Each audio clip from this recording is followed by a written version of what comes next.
Febri. Saya dari kelompok 13. Saya akan membuat video presentasi yang judul makalah saya yaitu macam-macam cara dan contoh-contoh aplikasi memahami hadis Nabi SAW. Let's check it out.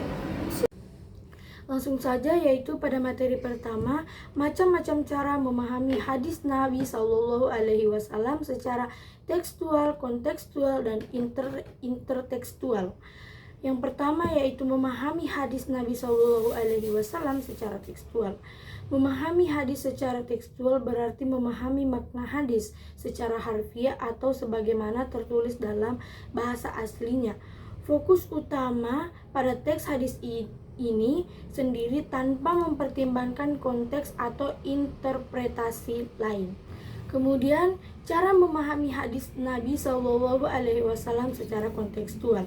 Memahami hadis secara kontekstual berarti memahami hadis dengan memperhatikan latar belakang, situasi, dan kondisi yang melatar belakangi munculnya hadis tersebut. Ini melibatkan pertimbangan konteks sejarah, sosial budaya, dan situasi yang dihadapi Rasulullah SAW ketika menyampaikan hadis.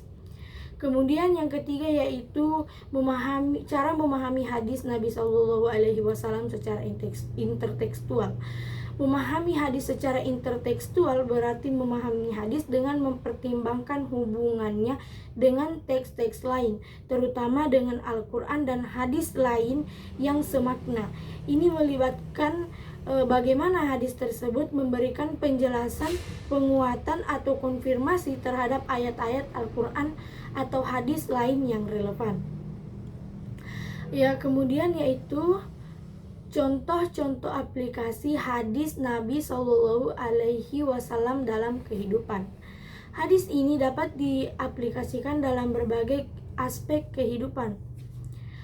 Pertama yaitu dalam ibadah seperti tata cara sholat, puasa, atau haji.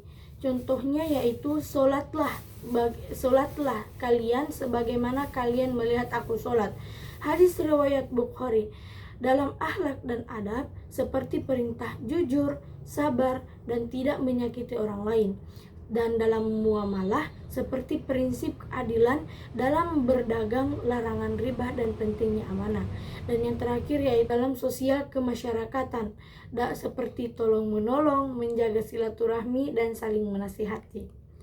Kemudian yaitu cara memahami hadis Nabi SAW dengan benar. Memahami hadis Nabi SAW dengan benar melibatkan beberapa pendekatan dan prinsip penting: pemahaman tekstual, kontekstual, dan pemahaman tentang asbab al-wurud adalah langkah-langkah penting dalam memahami makna hadis. Selain itu, pemahaman hadis harus mempertimbangkan hubungan antara Al-Quran serta kaidah-kaidah yang dikembangkan oleh para ulama dalam ilmu hadis.